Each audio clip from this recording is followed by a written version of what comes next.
right. The Kirby on Sports podcast continues now. We are joined by Cam Rogers. He is the host of the Tiger Woods Show on the Bleav Podcast Network. Covers anything and everything golf, and he's taking some time to come with us here on the Kirby on Sports podcast to talk about the PGA Championship and some other stuff. Cam, thanks so much for the time. How are you, sir? What's going on, Josh? Great to be with you. My gracious, that was something last weekend at Kiowa. I mean, Phil Mickelson capturing yet another major championship. If you told me that was going to happen, I would have laughed in your face. But man, it was special. Yeah, I mean, I was sort of thinking that too.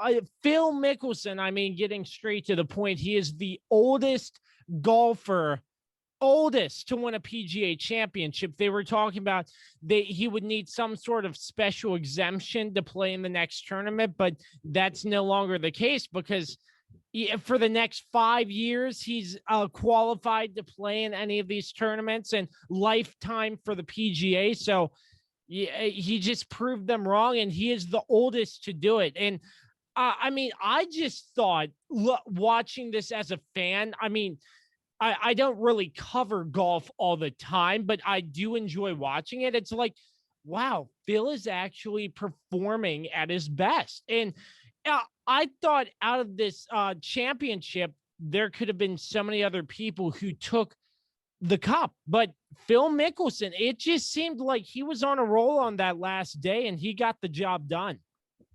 Yeah, Phil Mickelson taught us a couple of things about the game of golf. It can span so many ages. You talk about Collin Morikawa winning the PGA Championship in his second major start. Phil Mickelson gets it done in his 116th major start. So the span of ages on the PGA Tour that can actually win is wider than any other sport I can think of, to be honest with you. I mean, honestly, we could have had an Open champion back in 2009 by the name of Tom Watson at age 59. If he made that putt, he would have beaten Stuart Sink, excuse me. So I think that Phil Mickelson really turned us on to something special about the game. And look, he's going to be a factor as we continue through this summer. I don't think this was a flash in the pan. If you really drill down on the numbers going into this tournament, Phil was steadily gaining strokes with his approaches. His ball striking was improving. So there were some signs, but I mean, like, not to win a PGA championship on the longest course in major championship history. Like, no, I would have said, yeah, maybe a top 25 was feasible for Phil Mickelson, but not actually capturing yet another major. So it really was impressive for him. And we learned a lot from this victory. And you mentioned it, the 5-year exemption for the U.S. Open. Of course, there was some talk about him getting a special exemption, and then he accepted it. That's out the window. He now has 5 cracks at the U.S. Open guaranteed. He'll be there at Torrey Pines next month.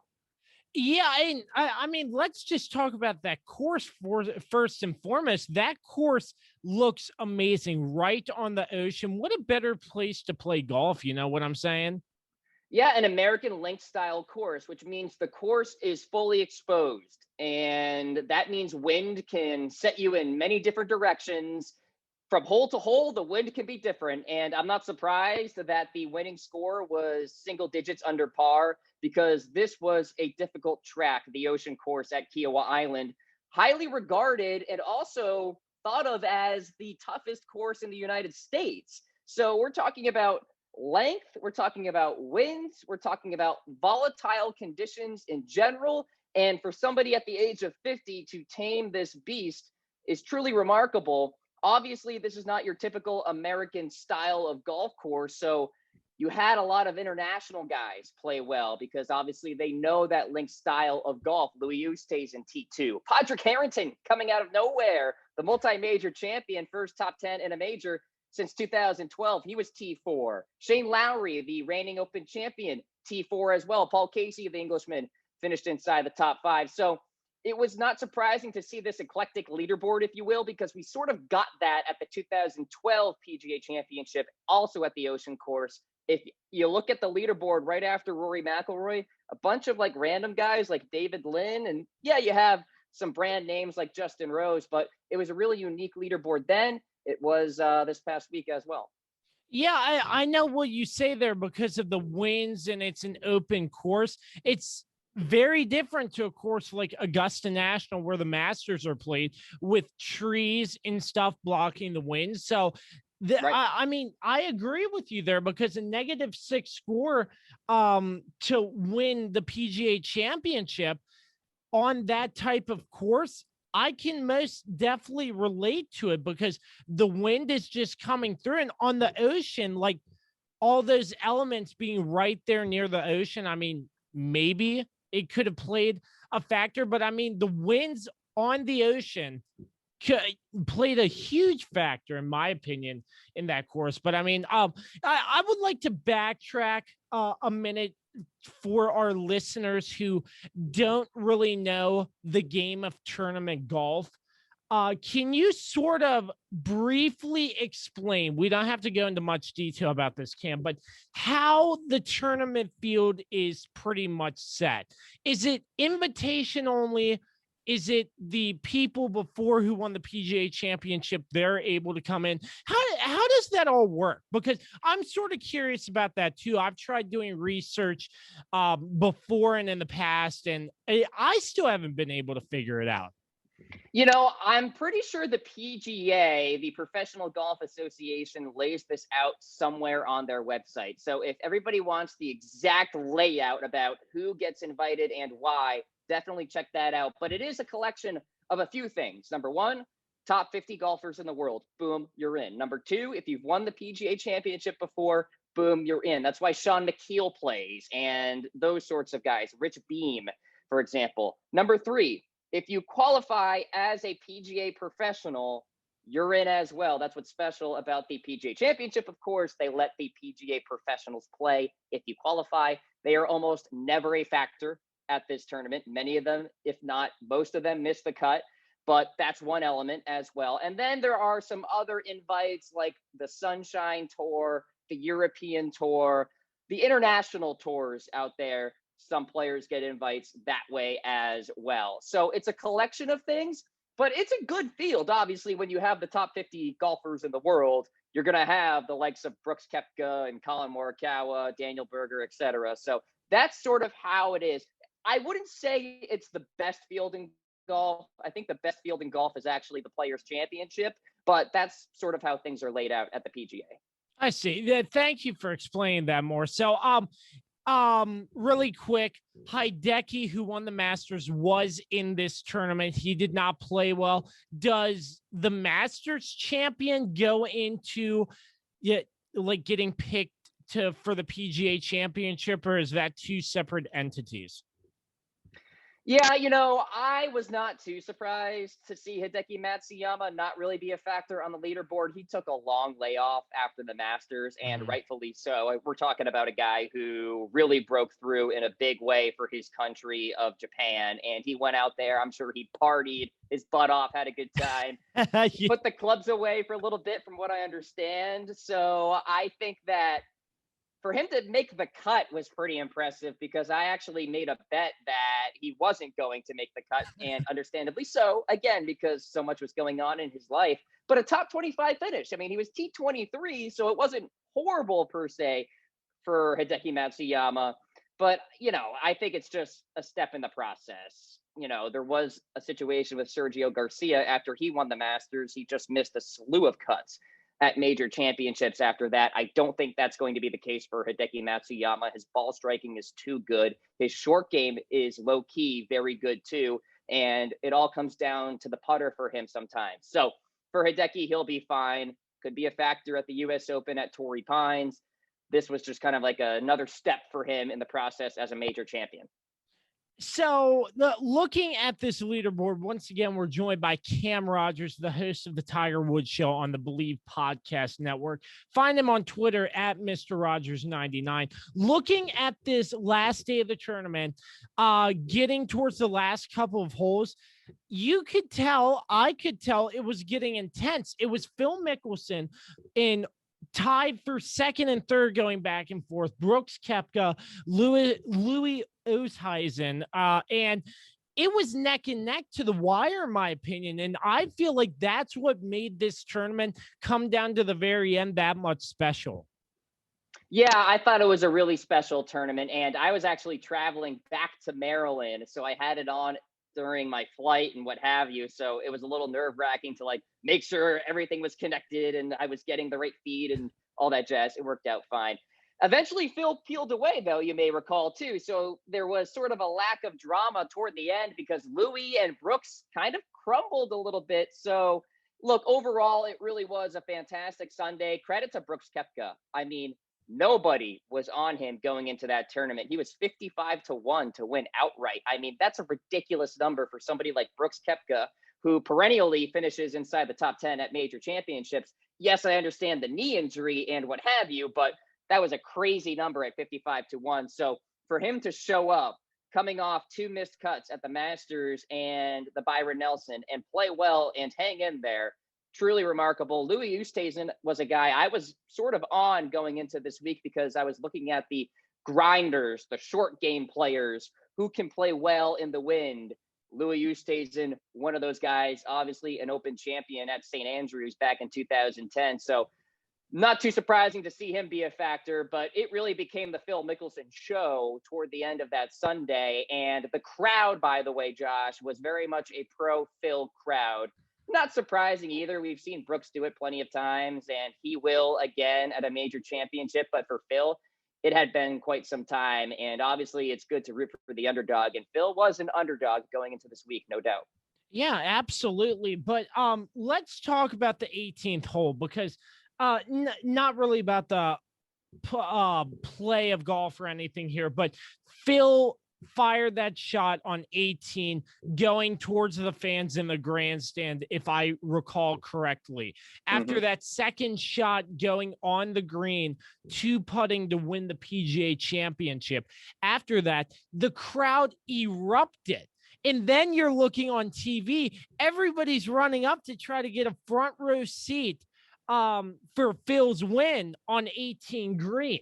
You look at golf and you think this is a quiet game where you don't want to get interrupted. Any sort of distraction causes your concentration to break, but you're here at the PGA championship and Phil Mickelson is about to win his PGA championship, and you have the crowd running on the golf course and cheering for Phil. I mean, I can't believe that happens. But first and foremost, because I feel like golf is a more respected, quiet game filled with concentration and quietness. Because I don't watch golf all the time, but when I do, I'm like, this is insane. The amount of fans that were just rushing up to get a front row seat. And Phil's concentration to not miss a putt there was insane with all the crowd cheering for him and everything.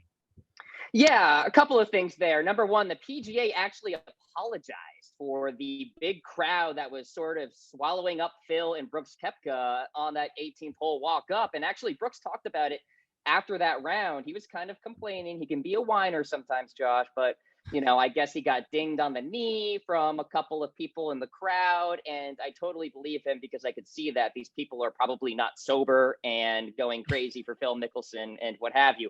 So that's number one. The PGA sort of apologized and understood that, okay, we need to get better with our security. And hopefully the USGA is watching and they understand that for the US Open next month. Also, there was a bit of, I think, a COVID coming out party that weekend, Josh, because it was a full crowd. People were cooped up. Maybe it's cabin fever for the past year, and everybody's bursting onto the scene for old Phil Mickelson. So that was certainly a factor. You may recall back at the 2018 Tour Championship, which Tiger Woods won, his walk up the 18th hole had a swath of people, but they were at a distance. It was not, oh my God, I'm going to swallow him up. They would never let that happen. So I think security in a post-pandemic world, which is what I'm calling it sort of now, was a little bit loose, if you will. And so that allowed some of the fans to get after Phil, and not like they were attacking him, but, just accidentally stampeding him, if you will. And so I think that was a factor as well. it certainly goes against the whole gentleman quietness of the game, but that's sort of how golf is now too. It's sort of this theater, especially on a Sunday afternoon, and especially when Phil Mickelson, Jordan Spieth, Rory, or Tiger are walking up that 18th hole with a lead. Well, heck, I'll tell you what, I feel like I break my concentration on a golf course if there's another threesome or foursome waiting on the tee right behind us. So I don't know how these pros do it, you know? Well, they've been doing it all their lives. Oh, yeah. And trust me, they've been surrounded by crowds all their lives. Because Absolutely. these golfers, everybody on the PGA Tour, number one, was a prodigy growing up. And so they had people around them. So in a way, they've been used to it. Cam, are we familiar with the Twitter beef that came out on Twitter in response to the match that just got announced? Phil Mickelson and Tom Brady versus Bryson and Aaron Rodgers. Brooks Koepka and Bryson going at it on Twitter. This is amazing. This is the gift that keeps on giving. I mean, number one, I love the matches. I think they're a lot of fun. Oh, so yeah, absolutely. I really am. I wish Tiger Woods was in it, but obviously he's recovering. So we'll have to wait on that. I think the date of the match is a little weird, Josh. July 6th. It should have been July 5th, in my opinion, because that is like the federal holiday for July 4th. Everybody is home. But anyway, look, this Twitter beef is amazing because it all started with that video, you may recall, that went viral on Twitter with Brooks at a press conference with Todd Lewis, and Bryson walks by him and I guess annoys him with his spikes. And it is a little bit weird that Brooks gets that mad about Bryson in that way. But anyway, here's how I see it. Brooks is like the bully who wants to make fun of Bryson because Bryson has a tendency to appear like he's a tool. I don't think he is a tool, but he has that appearance. So I think that's how the whole dynamic is. And then let's be clear, they just don't like each other. I think it's more of Brooks not liking Bryson rather than Bryson not liking Brooks, because Bryson has tried to repair this relationship, I guess, in the past. So it's all interesting. And yeah, there is some beef on Twitter because Phil Mickelson and Tom Brady are getting after it. And so they're kind of stoking this fire. And I guess Brooks tagged Aaron Rodgers, who's partners with Bryson. Sorry, bro. And then Bryson comes back with, can't believe I live rent free in your head. And then Brooks like replied with like some video of Bryson getting annoyed about the name Brooksy. So look, I think this is going to continue. I think it's great. I think TNT is loving it because they're behind all of this. Turner Sports will be presenting this event. So I think they enjoy it. Look, it's not something we really see often in golf, which makes it really unique. Like if this was two football players going after it on Twitter, it would be like, all right, cool, whatever. But two golfers, a gentleman's sport where it's all about decorum and behavior. I mean, even back in the day, Phil and Tiger wouldn't really spat off at each other. Of course, we didn't have Twitter back then. But this is like a unique situation in golf. And so it really brings a lot of intrigue. And obviously, we're talking about it. So there's a lot of intrigue. Yeah, I mean, looking at first and foremost, nobody else but TNT should have this match, because when you pair an NBA crew in Ernie Johnson, Kenny Smith, and Chuck, call a golf match, and they're just because we saw this last year with Brady and Manning. And by the way, that Brady looked terrible except for that one shot that went in. I forget which hole that was, ages ago, it seems like, but just talking in the golfer's ear and Chuck just harassing them. And there's nobody better to do it but TNT. Well, it's just fun content. It's a nice break from like the classic PGA Tour event, right? Which sometimes can get mundane and a little dry. But when you have the personalities involved, you have the mics going, you have the smack talk, the chatter. I think it's all fantastic. It'll be interesting to see how Aaron Rodgers performs in smack talk and also on the golf course with his golf swing, because Rodgers is actually getting a little more involved with like the media now, with Jeopardy and what have you. So he's got his talking chops down. We'll see how he performs on the smack talk train. Well, I mean, Rodgers isn't showing up for OTA, so I mean, what better to do than to spend his time out of the country right now and playing in this golf tournament, because we don't know if he's coming back to Green Bay, but that's another discussion for another time. But Brooks Koepka, I mean, other than that, I'm hearing a lot of bad wind from people about Brooks Koepka and how he's terrible with the press and how he's rude. Do you get that vibe from him at all?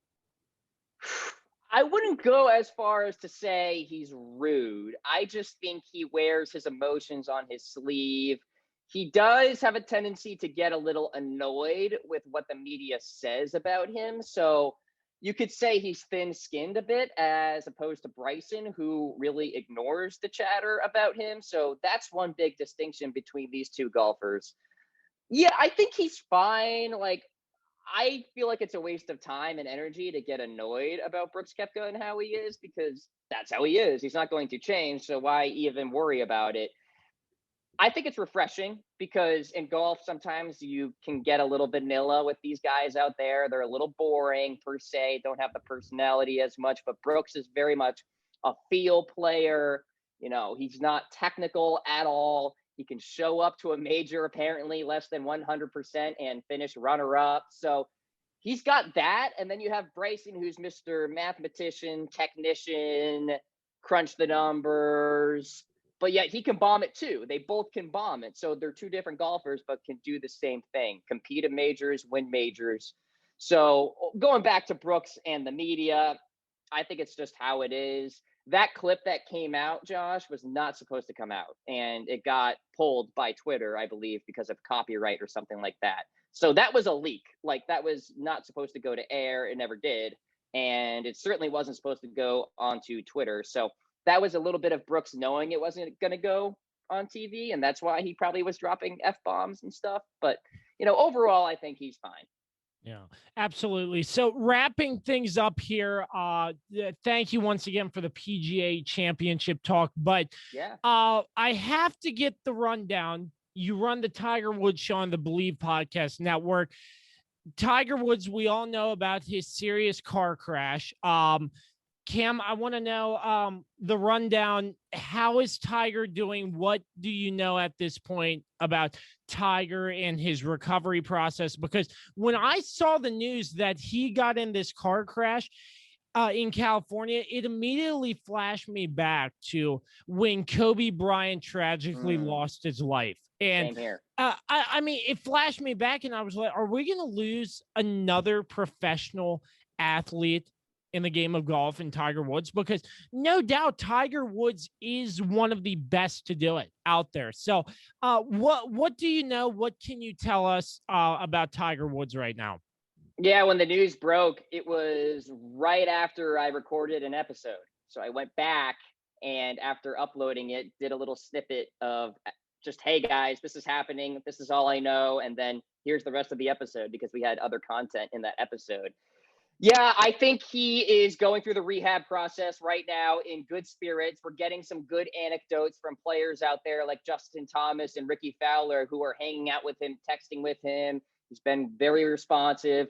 Fowler actually didn't qualify for the Masters, Josh, which is pretty interesting in its own right. But he was actually with Tiger watching the Masters, and he reported back that Woods is doing very well. And again, he's just going through the rehab process. There's really not too much new to say. We know he's upright. We know he's out of the walking boots, and he is essentially taking it day by day, going to his kids' soccer practice. So all signs point to a return to the PGA Tour at some point. I don't think it'll happen very soon. Certainly not this year. People ask me a timeline. I'm thinking late 2022, early 2023. We shall see. We know his priorities are the majors at this point in his career. So if he's not ready to go, or even if he is ready to go after the Open Championship in 2022, he probably won't come back. He'll probably wait till 2023, get ready for the Masters that year. But all signs point to good things. I will say about the Phil Mickelson win here, that's got to be inspiring for him to come back to the PGA Tour. When you see Phil at the age of 50 dealing with arthritis, which he announced back in 2010, has been dealing with that for quite some time, and comes through at the Ocean Course. For Tiger Woods to see that, I think that's inspiring. He's going to come back to the game. To be a professional athlete, Josh, you have to have an ego. And to be the greatest golfer ever, you certainly have to have an ego. And there's no way he wants to go out like the way in which he did with that car crash. He'll be back for sure. But as of now, day by day, but things are looking pretty good. I mean, this could be just me, but I feel like the media spent 3 weeks talking about Tiger Woods in his car crash for some reason. I'm not really sure why. They were trying to figure out exactly what happened, but I mean, I feel like Tiger Woods got in a car crash and he is recovering. Thank the Lord, he did not. Nothing worse happened out of it, but I don't really understand why the media spent so long talking about Tiger Woods' car crash. I think there were a lot of unknowns, and also there was a lesson to be told in journalistic integrity, right, Josh? Because TMZ was reporting about like the jaws of life being used to pry him out of his car, and TMZ typically is pretty good with sourcing, but that's more for like Hollywood stuff, not Tiger Woods and sports stuff. So eventually, we had a press conference with LA police saying, no, there was no jaws of life used. That's not accurate. So a lesson to journalists out there, if you will, to prioritize accuracy over immediacy. And I think that is a really tough tightrope to walk, because obviously you want the clicks, you want the views, but you also want to be right. And so I think that's why the story dragged on a little bit, because we were getting so many inaccuracies. And eventually the truth started to come out as the press conferences started to happen with the police, especially that day, where we learned a lot more. So I think that was a big reason why. And also it probably had to do with not a lot of news happening during that time. And obviously Tiger Woods is an iconic person. We also weren't really sure if he was like going to walk again. So like there was a lot of intrigue in terms of his health and making sure things are going to be okay. So I think that was also a big reason. Once again, Cam Rogers, host of the Tiger Woods Show on the Bleav Podcast Network. You can find him on Twitter at Mr. Rogers99. Cam, we appreciate you coming on to talk PGA Championship with us. Thank you, my man. Appreciate you reaching out. Talk soon. The Kirby on Sports podcast continues right after this.